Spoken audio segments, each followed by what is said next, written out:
Hi guys, today we're going to talk about solving radical equations. And the first thing we need to do is we need to talk about some of the terminology that we will be using so we all understand what was being said. First thing I want to do is tell you this right here. This is what we call a radical. That's general terms. It's not a specific type of anything. It is just in basic terms. We also have this here, the little number inside of this check mark part of the radical. We call that the index. Okay. This letter right there, the exponent inside. Remember, even if we don't see an exponent, there's always an exponent of 1. And that's called my exponent or power.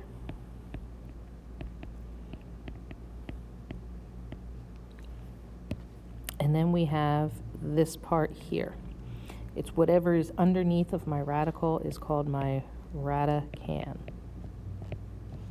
Okay, so if you hear me using these words, this is what everything means. We also have some names for radicals based upon what their indexes are.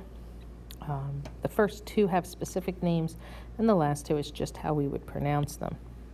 So this one here, when we don't see anything where the index would be, it's just that check mark. We assume it is a square root. So we call this one a square root. In this second one, notice there is a 3 in the index spot. We're going to call that a cube root. This third one, it's a 5, but we don't have a special name for that.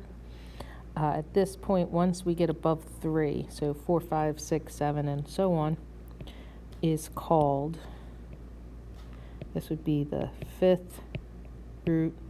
If it was an 8, it would be the 8th root. A 12, it would be the 12th root. So in general terms, what we do is we would say anything like this, where there's any number in that check mark larger than 2 and 3, we would call that the nth root. So those are some names that we have. We have square root, cube root, and then these are all in one category called nth roots, and you would just use the index and then the root. So some of the steps we have for solving a radical equation, we're going to get the radical alone. So that thing, we're going to get it all by itself. Anything being added or subtracted has to move to the other side. Anything being multiplied or divided has to be moved to the other side. Once I do that, we're going to raise both sides to the same power as the index. Okay, so we're looking in that little, oops, not that, sorry, in that check mark spot right there, okay, in my index. We're going to want to know what that is, and then we're going to raise both sides to that. We're then going to solve the equation that results from us doing that last step, and we're of course going to check our solutions. So here's a problem. Looking at it, there's nothing here where the index would be, so I'm going to assume this is a square root. We are going to square both sides, and in doing so, this undoes my radical. So when I square it, I'm going to have 3z plus 4 is going to equal 25. And from this point, I'm going to then solve the equation. Okay, so we're going to have 3z equals 21.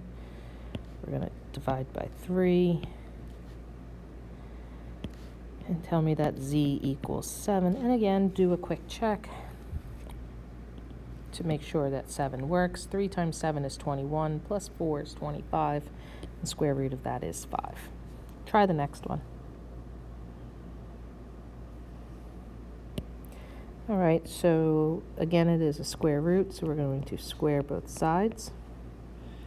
We're going to get that 1 minus 6n equals 25. I'm going to subtract 1 off of both sides. Get negative 6n equals 24. Divide by negative 6. and n is going to equal -4. Again, we're going to check that real quick, make sure it works.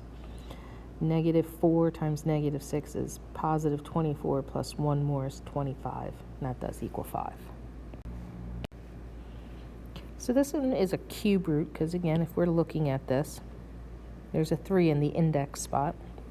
So this time I'm going to raise this side to the third power and this side to the third power.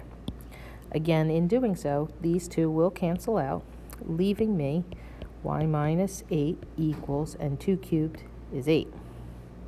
We're going to solve.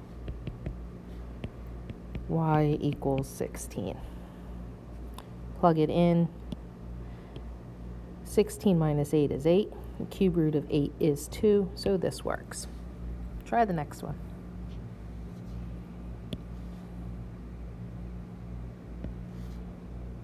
Again, this one is a cube root, so that's cubed, and we're going to get x plus 7 equals 27. We're going to solve, and x is going to be 23. If I plug it in, I do get 27. I don't know why I just subtracted 4. I apologize. That's my mistake. Let's try that again. Let's subtract 7. I get x plus, nope, I do not. I get x equals 20. And when I plug that in, I get the cube root of 27, and that would be 3. If you have any questions, email me, and I will get back to you.